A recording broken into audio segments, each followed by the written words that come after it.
Hello friends, చూసారా ఇది వచ్చిందను గన్నేరు చెట్టు, సింగిల్ పెటల్ గన్నేరు.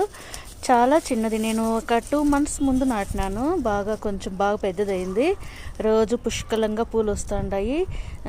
సింగిల్ పెటలు ఇది మాలలాగా కట్టి కూడా దేవుడికి పెట్టచ్చు. రోజు ఫ్లవర్స్ అయితే రోజు సాయంకాలం అయ్యే గుడికి ఇలా విచ్చుకొని ఉంటాయి. చాలా చిన్న చెట్టు. ఊరికే వేస్ట్ బకెట్ ఒకటి ఉన్నింది. ఇంకా దాంట్లో ఎందుకు లేనేసి చిన్నదిగా ఒకటి కొమ్మ నాటినాను అంతే. మళ్ళీ దీనికంటే నేనేం సపరేట్గా పాటు కూడా కొనలేదు. వేస్ట్ బకెట్ ఒకటి, డ్యామేజ్ బకెట్ ఒకటి ఉంటే దాంట్లో వేసినాను అంతే. చూడండి ఎంత బాగా వస్తుంది. అసలు బ్యూటిఫుల్ కలర్ కూడా. అంటే నాటిన కొత్తలో కొంచెం ఆవు పేడ అంటే కౌ డంగ్ అది వేసి కొంచెం బాగా రెగ్యులర్గా నీళ్ళు ఇస్తా వచ్చినాను చెట్లకి.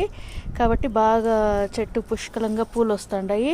మాకైతే రోజు దేవుడికి పూలకు ఇబ్బంది లేకుండా ఫ్లవరింగ్ బాగా వస్తుంది చెట్టు.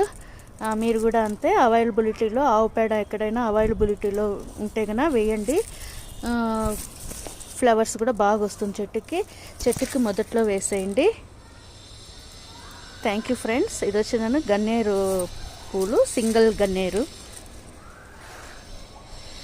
చూసారు ఎంతో బ్యూటిఫుల్గా ఉంది. అసలు కలర్ అయితే లైట్ పింక్, ఇందులో డార్క్ పింక్ కూడా ఒకటి ఉంది. ఇది వచ్చిందను నేను జస్ట్ 2 months ముందు అంతే అనుకుంటాను, అప్పుడే నాటిండేది. అయినా బాగా వస్తుంది చెట్టు. ఫ్లవరింగ్ కూడా బాగా వస్తుంది.